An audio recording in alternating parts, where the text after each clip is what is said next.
Next, we have Rick Medley, who's here to give a patient's perspective of what you go through. Rick was diagnosed with pulmonary fibrosis and was deemed totally disabled due to head injuries from a frontal lobe damage from a motor vehicle accident in 1981. Rick unfortunately lost his wife of 50 years due to heart and other chronic conditions. He has 3 children, all living close by, along with 3 grandchildren. Life has been very challenging, but he's persevered in doing things outside of his control zones and learning to do things on his own. He is very happy to be involved with the patient support group at the BC Lung Foundation, and I'm happy to offer any assistance that he can. So, let's welcome Rick to tell us his story. I left my readers in the car in my rush to come up here, but hopefully I can see this. Thank you. Hello, everyone. I'm honored to be here sharing my personal journey with idiopathic pulmonary fibrosis. My path to diagnosis was an acceptance of the OFEV program was a winding one, marked by misdiagnosis and unexpected turns. Firstly, when I was diagnosed as IPF, I'd never heard of it before until 1918. My neighbor was diagnosed with IPF, and she was diagnosed and passed away 2 years later. It was a quick thing. So that put a fright into me as when I found out about this. So what happened was, after 6 days after my first Pfizer shot, I passed out. I was sitting on the edge of the bed, and all of a sudden I couldn't breathe. And I passed out, and I have no idea what happened to me. Fortunately, I woke up the next morning, turned the news on, and Global was airing a feature of a gentleman that assured his wife he'd be fine, that he was going to just lie on the couch for the night. He was doing fine. Just go to bed, leave him alone. She got up in the morning. He'd passed away to COVID complications. So that put a little fright into me. So I right away phoned my doctors, and being persistent as I can be, I managed to get a call back, as my doctor wasn't available. And the lady doctor that called me back, very, very nice. And she had some side effects after her initial Pfizer shot too. And though they weren't anywhere as severe as mine, she was right on top of that. I get some blood work done at Mission Hospital and get a COVID test, which I did. And then over the weekend and the next couple of days, I was still, I don't know, even by myself, I think I was just a bit frightened as to what was happening to me. So I called my doctor, and again, he wasn't available, but somehow his locum called me about 11 o'clock that morning and asked me how my CT scan went. I said, what? And no idea about a CT scan. He says, well, I looked at your blood work, and you've got this marker, and with COVID, I can't remember the details, but if you had this marker in your blood, you were advised to get a CT scan right away, because it signified something to do with health problems with COVID. So immediately she made arrangements for me to go to Abbotsford, get a CT scan. I had to stop at Mission Hospital again, get another COVID test, and then just announce who I was to the front desk, and then sit in the car and wait till some orderlies were sent down to take me up a separate pathway to nuclear medicine, and had my CAT scan. So that doctor was just absolutely incredible in following through. As a result of the scan, and with her persistence of following through rather than my own doctor, she managed to get me to see a pulmonologist, a lung doctor in Maple Ridge, Dr. Duplessis. And I think we met the first time in July of 21. And over a period of times, it was telephone call because of COVID during that period of time. And so over that period of time, numerous appointments were set up for me.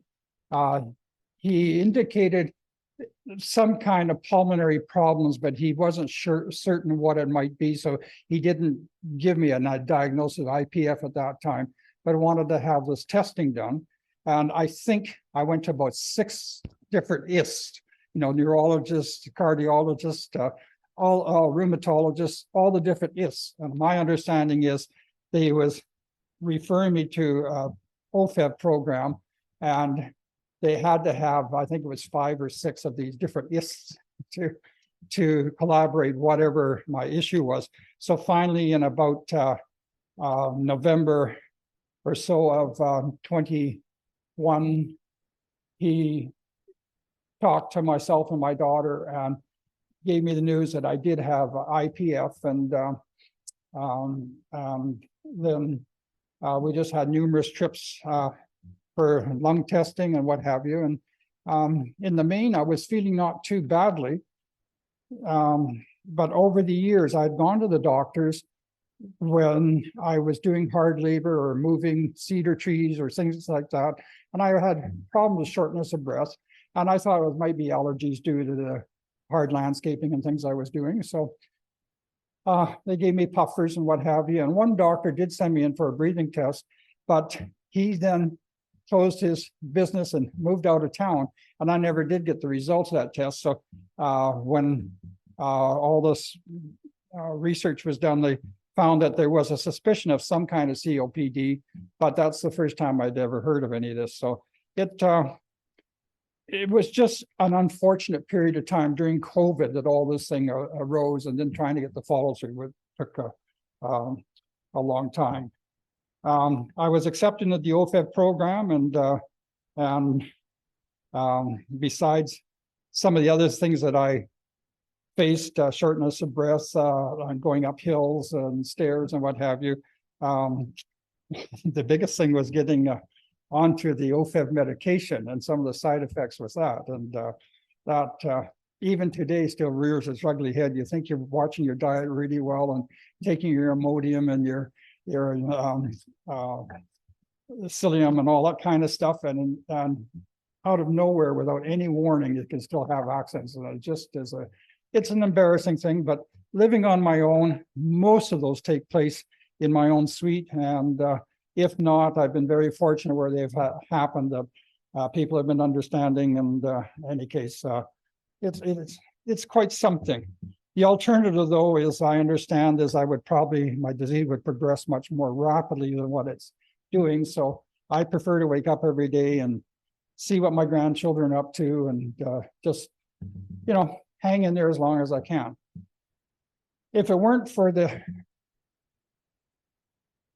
shortness of breath from walking and everything else, I wouldn't even know I had this disease at this point in time. I understand my diffusion rate, I think, is 58%.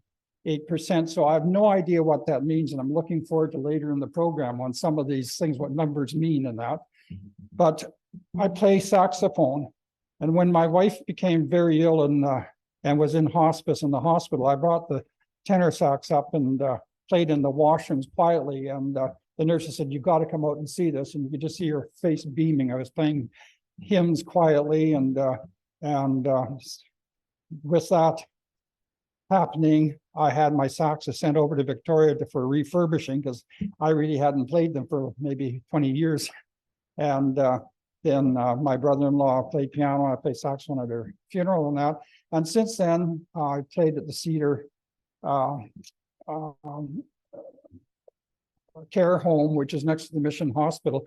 Val was put into the care home for a short period of time until she had a heart attack and sent to Royal Columbian. And then we came back to PAPS to come back to the care home. But for some reason or other, I think her heart just could never get up. They did later on did a heart, anyways, whatever that monitor is, to keep her breathing, but she just declined.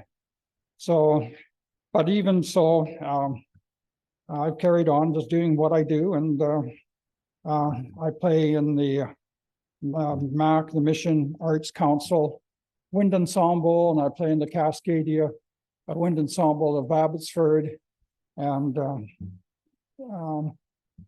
play for the Cedar Sunday night, as they took such care of my wife while she was there, or we were there.